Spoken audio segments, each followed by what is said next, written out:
So hello बच्चों, this is me your Suraj sir. और प्यारे बच्चों, लर्निंग विद बेसिक्स के इस प्लेटफॉर्म पे मैं आप सबका स्वागत करता हूं। केमिकल काइनेटिक्स का सीरीज चल रहा है बच्चों अपना, और केमिकल काइनेटिक्स के सीरीज में 3 लेक्चर ऑलरेडी कवर्ड हो चुका है। This is the 4th lecture of chemical kinetics, जिसमें प्यारे बच्चों हम लोग क्या सीखेंगे वो पहले मैं आपको बताता हूँ। सबसे पहले मैंने बेसिक काइनेटिक्स सिखाया आपको लेक्चर नंबर 1 के अंदर। लेक्चर नंबर 2 के अंदर भी हमने रेट ऑफ रिएक्शन के कुछ कंपैरिजन सीखे, उससे रिलेटेड कुछ क्वेश्चंस करा हमने। लेक्चर नंबर 3 में मैंने मेनली आपको सिखाया factors affecting rate of reaction. अभी लेक्चर नंबर 4 के अंदर factors affecting rate of reaction में हम लोगों ने कंसंट्रेशन, टेम्परेचर और कैटलिस्ट के ऊपर बात करा था। इसी के साथ साथ मैंने कंसंट्रेशन को बहुत डिटेल में आपको समझाया था कि rate of reaction directly proportional होता है। प्यारे बच्चों, मैंने आपको बताया था कि जो रेट ऑफ रिएक्शन है बच्चों, वो rate of reaction directly proportional to concentration raise to the power order होता है। ठीक है क्या? सो आई होप आपको ये चीज बढ़िया से याद होगा। ठीक है क्या? क्योंकि rate of reaction is directly proportional to concentration की पावर ऑर्डर। इसी से हम लोगों ने एक चीज डिफाइन करा था, और हम लोग लिखे थे कि rate of reaction equals to K into concentration की पावर ऑर्डर। इसको हम लोग रेट लॉ इक्वेशन बोले थे। क्या बोले थे बच्चों? This is called as rate law equation. ये सब मैंने आपको सिखा दिया था प्रीवियस के लेक्चर में। अगर आपने बढ़िया से नहीं देखा इस चीज को, तो आई सजेस्ट यू कि आप प्लीज जाके उन सब चीजों को एक बार ढंग से कवर कर लो, ताकि आपको कोई भी परेशानी कहीं से भी ना रहे। In this lecture we are going to start with the different forms of reaction. मैंने आपको बताया था variety of forms of reaction होता है, जिसके अंदर मेनली जो सबसे पहला है बच्चों, वो है जीरो ऑर्डर रिएक्शन। कौन सा? Zero order reaction. बहुत ढंग से समझना है अपने को, ठीक है। दूसरा है अपना first order reaction. First order reaction. इसके बाद मैं आपको सिखाऊंगा सेकेंड ऑर्डर रिएक्शन, क्योंकि मैंने पहले ही बोला था कि हम लोग बहुत एकदम बिल्कुल बेसिक से स्टार्ट करके अपर लेवल तक जाने वाले हैं। एंड इसके बाद 4th नंबर पे मैं आपको बताऊंगा general order reaction. General order reaction means N order reaction. कौन सा बच्चों? N order reaction. ये अपन सीखेंगे। अगर आप बोर्ड्स के क्लास 12 के बोर्ड्स के पर्सपेक्टिव से देखोगे, तो बोर्ड्स के पर्सपेक्टिव से सिर्फ 2 ही चीज आपको पढ़ना है, एक जीरो ऑर्डर, एक फर्स्ट ऑर्डर, सिर्फ इतना। नीट में भी जे मेन एंड नीट में सिर्फ इतना से काम चल जाता है अपना। कौन कौन सा? जीरो ऑर्डर और फर्स्ट ऑर्डर रिएक्शन, सिर्फ इतना से आपका काम बन जाएगा। सेकेंड ऑर्डर रिएक्शन और general order reaction for advanced तो सीखेंगे अपन सब लोग। मैंने पहले ही बताया था कि ये वीडियो लेक्चर ऐसा होने वाला है कि सब लोग इससे बेनिफिट ले सकते हो। जेई के लोग भी ले सकते हैं, मेंस के लोग भी, एडवांस के लोग भी और नीट के लोग भी। ये प्रॉपर फ्लो चार्ट रहने वाला है अपना लेक्चर का। जो स्पेसिफिक जेई एडवांस के लिए होगा, मैं क्लियरली मेंशन कर दूंगा उसके वीडियो के टाइटल में ही कि for JEE advance only. Otherwise बाकी इन जनरल सबको देखना है, मैंडेटरी है देखना। नहीं सीखोगे कुछ भी छूटेगा गया आपका। ठीक है। वैरायटी ऑफ कंटेंट्स यूट्यूब पे है पड़ा हुआ। Still I am trying my best to give something unique in something very unique style, बिना कोई आलतू फालतू बात करे हुए। कंटेंट्स बहुत कुछ है, आपको बहुत सारी बातें मिल जाएगी लेक्चर के बीच में। अपन वैसा नहीं चाह रहे हैं, बहुत कंसाइज चाहते हैं और परफेक्ट वीडियो लेक्चर चाहते हैं। जो आप पैसे लगा के कोर्सेज खरीदते हो, वैसा मैं चाहता हूं कि अभी मैं फ्री में कोर्सेज कम से कम प्रोवाइड करूं बच्चों को, ताकि लोग कनेक्ट हो सके, देख सके। इन फ्यूचर देखा जाएगा फिर कि क्या करना है। अगर लोग लाइक करेंगे तो अपन भी कोर्स डिजाइन किया जाएगा बढ़िया से। क्यों नहीं किया जाएगा? बिल्कुल किया जाएगा। लेकिन अभी मेरा पर्पस ये है कि सब लोग को बढ़िया से सिखाना है। So in today's lecture we are dealing with zero order reaction. हम लोग किसके साथ डील करने वाले हैं बच्चों? जीरो ऑर्डर रिएक्शन के साथ। तो हेडिंग लगाओ जीरो ऑर्डर रिएक्शन। मैं थोड़ा बोर्ड इरेज करता हूं। सो प्यारे बच्चों, हम लोग आज सीखेंगे जीरो ऑर्डर रिएक्शन। मेनली अपना आज का जो लेक्चर होगा वो सिर्फ जीरो ऑर्डर रिएक्शन के ऊपर होगा। जीरो ऑर्डर रिएक्शन का डेरिवेशन सीखेंगे। जीरो ऑर्डर रिएक्शन में हाफ लाइफ क्या होता है, ये सारी चीजें थोड़ी यूनिक लगेंगी आपको, थोड़ा सा अच्छा लगेगा। I will try my best जिससे कि आपको बहुत बढ़िया से सारी चीजें समझ में आ सके। सो हेडिंग लगाओ जीरो ऑर्डर रिएक्शन। क्या हेडिंग लगाना है बच्चों? Zero order reaction, zero order reaction, heading लगा लीजिए जीरो ऑर्डर रिएक्शन। यही सीखना है आपको कि जीरो ऑर्डर रिएक्शन क्या होता है। अभी सबसे पहले देखो, जीरो ऑर्डर रिएक्शन के लिए अपन एज्यूम करते हैं, let's assume A giving some product, A नाम का कोई रिएक्टेंट है जो कुछ प्रोडक्ट में चेंज हो रहा है, बस इतना अपन एज्यूम करते हैं कि ए गिविंग सम प्रोडक्ट। इसके लिए प्यारे बच्चों क्या अपन रेट ऑफ रिएक्शन लिख सकते हैं क्या? बस ध्यान से आप देखो, रेट ऑफ रिएक्शन का फॉर्मूला क्या होता है? Rate of reaction equal to हम लोग लिखते हैं के इंटू कंसंट्रेशन की पावर ऑर्डर, और ये ऑर्डर कितना है? जीरो ऑर्डर है, तो कैन वी राइट कि this is concentration raise to the power zero. So we have rate of reaction equals to K. ये अपने पास एक इक्वेशन आ गया पहले से कि रेट ऑफ रिएक्शन किसके बराबर है? के बराबर, और के क्या होता है? कांस्टेंट। सो इसका मतलब रेट ऑफ रिएक्शन क्या हो गया बच्चों? कांस्टेंट वैल्यू है, किसके लिए? जीरो ऑर्डर रिएक्शन के लिए। अब आपका जो सवाल आएगा जीरो ऑर्डर रिएक्शन में, वो सिर्फ इस वाले लाइन से सॉल्व नहीं होगा।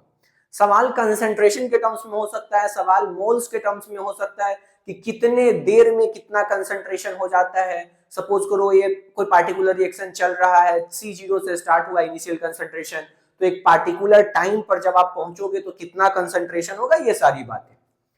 तो वी आर एज्यूमिंग कि t इक्वल टू जीरो पे इसका इनिशियल कंसंट्रेशन C0 के बराबर है, और t इक्वल टू किसी t टाइम पे इसका कंसंट्रेशन बच्चों Ct के बराबर हो जाता है। At the same time we are assuming कि t इक्वल टू जीरो पे इसके मोल्स A0 के बराबर है, t equal to t time पे यही मोल्स घटेगा, क्योंकि A चेंज हो रहा है प्रोडक्ट में, तो इनिशियल मोल्स तो घटेगा ना। तो मैं एजम्पशन से यहां लिख देता हूं, C0 का मतलब है बच्चों इनिशियल कंसंट्रेशन, Ct का मतलब है कंसंट्रेशन एट टाइम t, किसी टाइम t पर कंसंट्रेशन। A0 का मतलब है इनिशियल मोल्स, और A0 माइनस x का मतलब है मोल्स एट टाइम t, किसी टाइम t पर कितना मोल्स है ये। अब देखो ध्यान से हम लोग क्या सीखेंगे। वी हैव गिवन कि रेट, और अच्छा दूसरा बात, रेट ऑफ रिएक्शन अपन ऐसे भी लिखते हैं।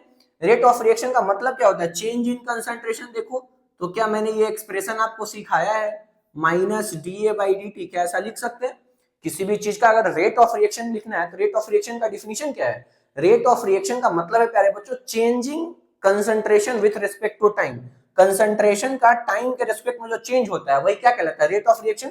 चूंकि ए रिएक्टेंट साइड में है इसलिए वो डिक्रीज कर रहा होगा, इसलिए हम लोग माइनस साइन लिखे, क्योंकि rate of reaction is always a positive term, is always a positive quantity, that's why.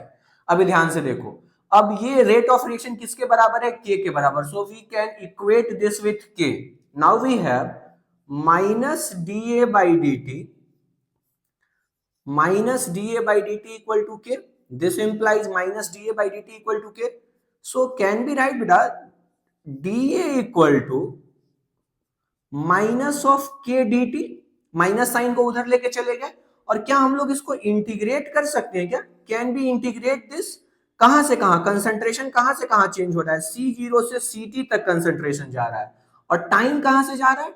Time कहां से कहां जा रहा है? t इक्वल टू जीरो से t इक्वल टू t तक टाइम जा रहा है। अब बस आप इसको इंटीग्रेट करो। dx का इंटीग्रेशन, कोई अगर आपसे पूछे, जो नीट वाले बच्चे हैं उनको अगर नहीं पता, तो dx का इंटीग्रेशन क्या होता है बच्चों? x प्लस सी, ऐसा लिखते हैं dx का इंटीग्रेशन। तो कांस्टेंट को तो हटा दो, दोनों तरफ से कांस्टेंट्स कैंसिल हो जाएगा, और ये हमने ये जो होता है ये इनडेफिनिट इंटीग्रेशन के लिए हम लोग x प्लस सी लिखते हैं। अगर डेफिनिट इंटीग्रेशन है तो आप सीधा सीधा ऐसा समझो कि dx का इंटीग्रेशन क्या होता है? x, इनडेफिनिट के लिए x प्लस सी लिखते हैं। तो dA का जब इंटीग्रेशन सॉल्व करोगे तो आपके पास क्या आएगा? कंसंट्रेशन ऑफ A, और ये कहां से कहां तक वेरी कर रहा है? C0 से Ct तक, इक्वल टू माइनस KT, और टाइम भी कहां से कहां तक वेरी कर रहा है बच्चों? 0 से लेके t तक। कोई समस्या इसमें? अब ध्यान से देखो, हम लोग क्या करने वाले हैं, बस थोड़ा सा जादू करेंगे, बस इसके लिमिट्स को पुट करेंगे। तो स्टार्टिंग का upper limit minus lower limit value होता है, so you will get Ct minus C0। क्या मिलेगा बच्चों अपने को? Ct minus C0 equal to minus Kt, equal to क्या मिला, Kt, t पुट करो फिर 0 पुट करो तो 0 हो गया। So we have Ct equal to C0 minus Kt। This is the equation of changing concentration with respect to time. This equation is for zero order reaction। क्या equation क्या है, आपको इक्वेशन याद करके रखना है। मैथ्स वाले लोगों के लिए तो इजी है, समझ के फटाफट इंटीग्रेट कर सकते हैं, लेकिन आप भी कोशिश करो बेटा कि याद करके रखो इस चीज को। So you will get Ct equal to C0 minus Kt, where Ct is the concentration at time t, C0 is the initial concentration, K is rate constant and T is time जिस time पर आप निकाल रहे हो। So this is the integration. अच्छा, इसको अपन क्या बोलेंगे, इसको अपन बोलेंगे इंटीग्रल लॉ। क्या बोलेंगे बच्चों इसको, इंटीग्रल लॉ। ये क्या है, डिफरेंशियल लॉ, और ये क्या है, इंटीग्रल लॉ। क्योंकि अब डिफरेंशिएट करके लिखा है, यहाँ पे आपने इंटीग्रेट करके लिखा है, so this is called as integral law. Integral law for zero order reaction या फिर इंटीग्रल इक्वेशन, आपको जो बोलना है आप बोल सकते हो। बेसिकली आपको ध्यान रखना है Ct equal to C0 minus Kt। क्या सिंपल है ये बात, अच्छे से क्लियर है, कोई दिक्कत नहीं। अब थोड़ा सा चीजों को और एनालाइज करके ऑब्जर्व करते हैं। अब मैं थोड़ा इसको इरेज कर रहा हूं, इस वाले पार्ट को आप ध्यान से देखना, मैं क्या क्या क्या जादू करने वाला हूं, आप ध्यान से देखो। क्या आप जहां A लिखे हो कंसंट्रेशन ऑफ A, उसी को आप स्विच करके लिख सकते हो A नॉट माइनस एक्स, लिख सकते हो या नहीं, सिर्फ इतना बताओ। क्या इस चीज को हम लोग लिख सकते हैं बेटा A नॉट माइनस एक्स? क्योंकि ये क्या है, आप कंसंट्रेशन चेंज कैसे हो रहा है, कंसंट्रेशन चेंज होके A नॉट माइनस एक्स ही तो हो जा रहा है। अगर कोई आपसे पूछे कि बाद में t equal to T time पर, टाइम के रेस्पेक्ट में कंसंट्रेशन चेंज हुआ, मोल्स के टर्म्स में अगर चेंज हुआ, तो मोल्स कैसे चेंज हुआ? शुरू में मोल्स कितना था, A नॉट, तो हमने अभी मोल्स हमारा चेंज, x कैसे चेंज हो रहा है, मतलब x ही तो वेरिएबल है ना, ये तो कांस्टेंट टर्म है। वेरिएबल क्या है आपका, x वेरिएबल है आपका, this is your variable. So you can simply replace or write your rate of reaction as minus of d A naught minus x by dt। Time के respect में change कौन कर रहा है, x चेंज कर रहा है।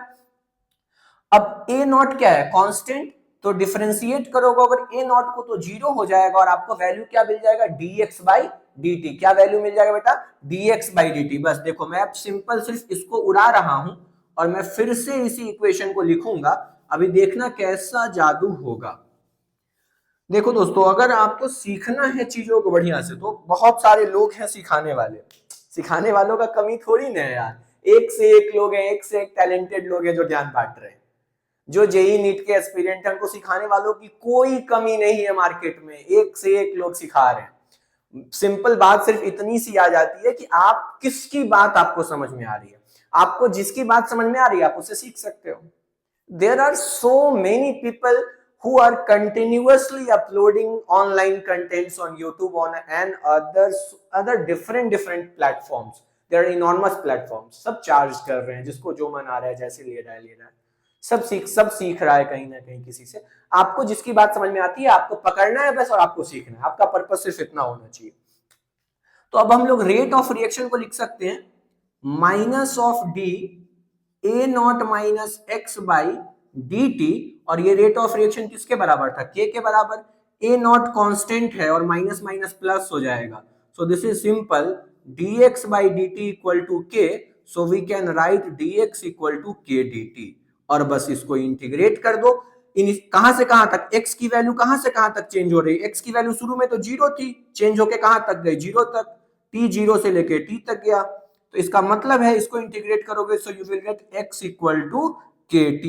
तो अपने पास एक और नया इक्वेशन आ गया मोल्स के टर्म्स में, x equal to kt। So you have two equations for zero order reaction, Ct equal to C0 minus kt। जिसको ये चीज समझ में नहीं आया बस एक बार खुद से अपने कॉपी में करेंगे तभी आपको समझ में आएगा। एक कंसंट्रेशन बेस्ड इक्वेशन है और एक मोल्स बेस्ड इक्वेशन है। Ct equal to C0 minus kt होगा और x इक्वल टू kt। ये दोनों इक्वेशंस आपको ध्यान रखना है, ये मोल्स के टर्म्स में है, ये कंसंट्रेशन के टर्म्स में। क्लियर है क्या? अगर कोई आपसे पूछे कि रिएक्शन 100% कंप्लीट हो जाता है, रिएक्शन के 100% कंप्लीट होने का सेंस क्या है? रिएक्शन के 100% कंप्लीट होने का सेंस है कि ए पूरे तरीके से खत्म हो गया होगा। कोई अगर आपको बोल रहा है कि इस बताओ कि ये रिएक्शन 100% पे क्या वैल्यू देगा। तो 100% पे वैल्यू निकालने के लिए आप क्या करोगे, Ct की वैल्यू कितनी, देखो C0 इनिशियल कंसंट्रेशन है, तो प्रोडक्ट में चेंज हो रहा है तो धीरे धीरे कंसंट्रेशन की वैल्यू डिक्रीज करेगी, कम हो रहा है ना, A0 माइनस एक्स कम होते होते होते होते कम होगा। हम 100% पे पहुंचना चाहते हैं, मतलब Ct की वैल्यू क्या होगी एट, अब हम लोग दो ऑब्जर्वेशन लिखते हैं। अब वो दो ऑब्जर्वेशन मैं आपको बताता हूं, दोनों ऑब्जर्वेशन एक, ये दोनों बहुत इंपॉर्टेंट ऑब्जर्वेशंस हैं। जीरो ऑर्डर रिएक्शन के लिए पहले तो हम लोगों ने दो इक्वेशंस लिखे हैं, वो दोनों इक्वेशंस लिख ही लेते हैं। एक अपने पास आया बेटा x equal to k T, ये भी एक इक्वेशन है जो अभी अभी हम लोगों ने निकाला मोल्स के टर्म्स में। ये दोनों इक्वेशंस, एक ये इक्वेशन और एक ये, दोनों वैलिड है फॉर जीरो ऑर्डर रिएक्शन के लिए। दो केस लिखते हैं, नंबर वन नोट करके लिखना, at t equal to t 100%, या फिर आप ऐसा समझ सकते हो कंप्लीशन 100% कंप्लीशन। रिएक्शन को पहला केस लिखो 100% कंप्लीशन, 100% कंप्लीशन। 100% कंप्लीशन का मतलब हुआ हम t 100% की बात कर रहे हैं, किसकी बात कर रहे हैं, 100% कंप्लीशन पे Ct की वैल्यू कितनी हो जाएगी, जीरो हो जाएगी, पूरे तरीके से कंसंट्रेशन खत्म हो चुका होगा। So we can put the value of Ct equal to zero. So Ct equal to zero, और Ct की वैल्यू होती क्या है, C0 minus Kt equal to zero. This implies C0 equal to Kt, this implies T equal to C0 by K। और ये T क्या है, this is T 100%, this is T 100% equal to C0 by K। ये value आपको ध्यान रखना है कि जीरो ऑर्डर रिएक्शन के लिए 100% रिएक्शन कंप्लीशन का मतलब है C0 by K, initial concentration divided by K। यहाँ पे हमने 100% लिखा है, मतलब हम वो टाइम खोज रहे हैं जिस टाइम पे रिएक्शन पूरे तरीके से कंप्लीट हो चुका होगा। क्या हो चुका होगा बच्चों, रिएक्शन पूरे तरीके से कंप्लीट हो चुका होगा। इन द सेम मैनर हम लोग 50% कंप्लीशन का केस भी निकाल सकते हैं। सो दूसरा नंबर का केस अपन लिखते हैं 50% कंप्लीशन, 50% कंप्लीशन, 50% PLETITION, 50% कंप्लीशन की अगर बात करोगे तो इसका मतलब है Ct की वैल्यू क्या हो जाएगी, C0 बाई 2। सबसे इंपॉर्टेंट टर्म तो यही समझना है, Ct मतलब किसी भी टाइम पर कंसंट्रेशन। तो 50% कंप्लीट होने का क्या मतलब हुआ, आधा खर्च हो गया होगा, इसका मतलब बचा कितना होगा, इनिशियल बाई 2। सिर्फ वही वैल्यू तो अपने को पुट करना है बच्चों।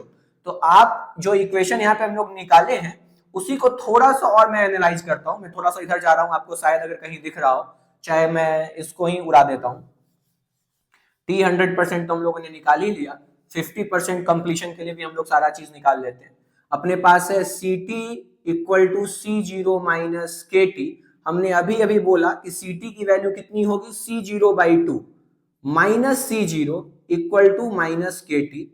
This implies minus C0 by 2 equal to minus Kt, minus minus cancel. This implies T equal to C0 by 2K। आ गया वैल्यू। और ये वैल्यू जो अभी आपने निकाला है बच्चों, ये कौन सी वैल्यू है, ये वैल्यू है T 50%। कौन सा, T 50%। T 50% का वैल्यू कितना निकल के आया, C0 बाई 2K।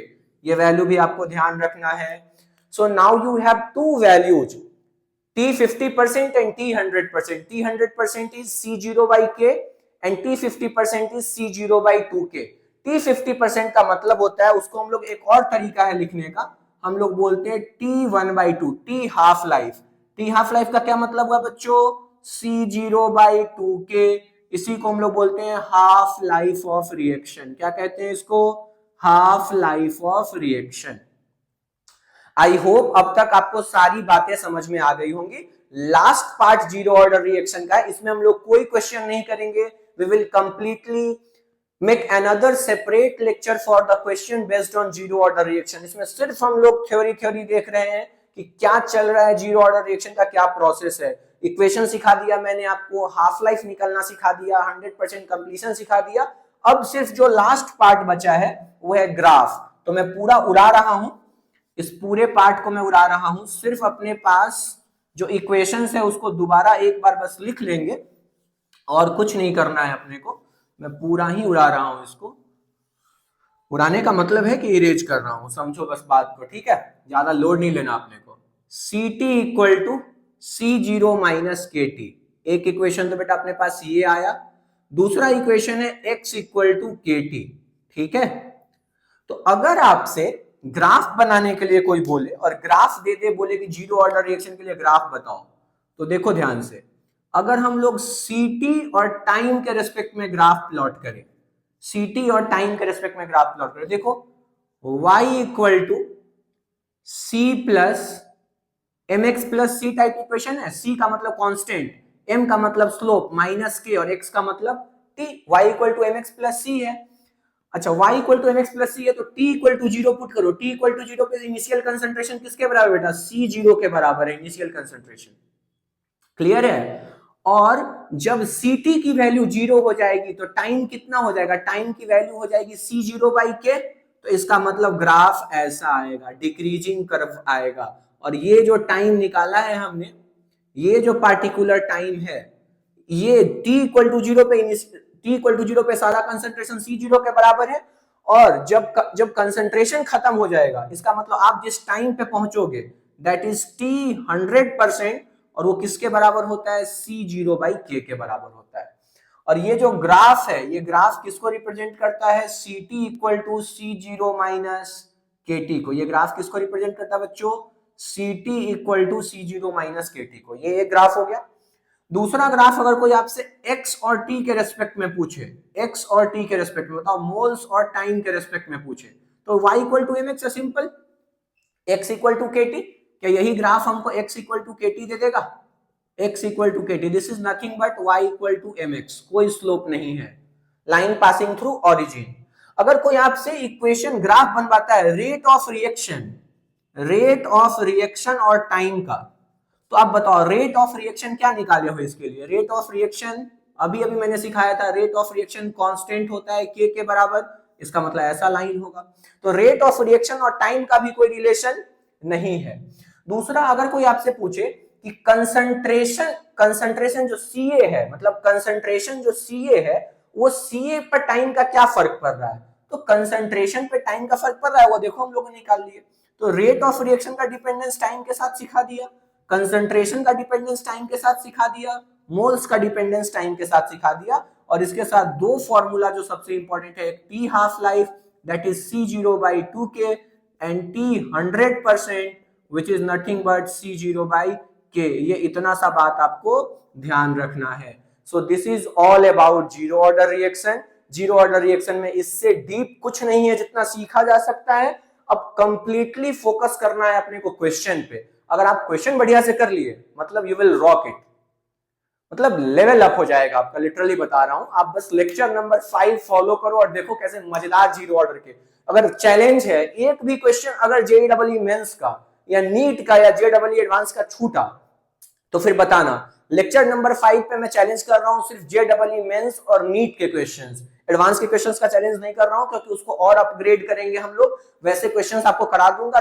तब ये चैलेंज दे सकता हूं मैं आपको। लेकिन lecture number 5 rock star type lecture होने वाला है बिल्कुल, जिसके बाद नीट और जेईई मेंस के एक भी क्वेश्चंस आपसे स्किप नहीं होने वाले हैं। अगर आपने इस लेक्चर को 4 नंबर को फॉलो करके लेक्चर नंबर 5 के सारे क्वेश्चंस देख लिए और सीख लिए तो।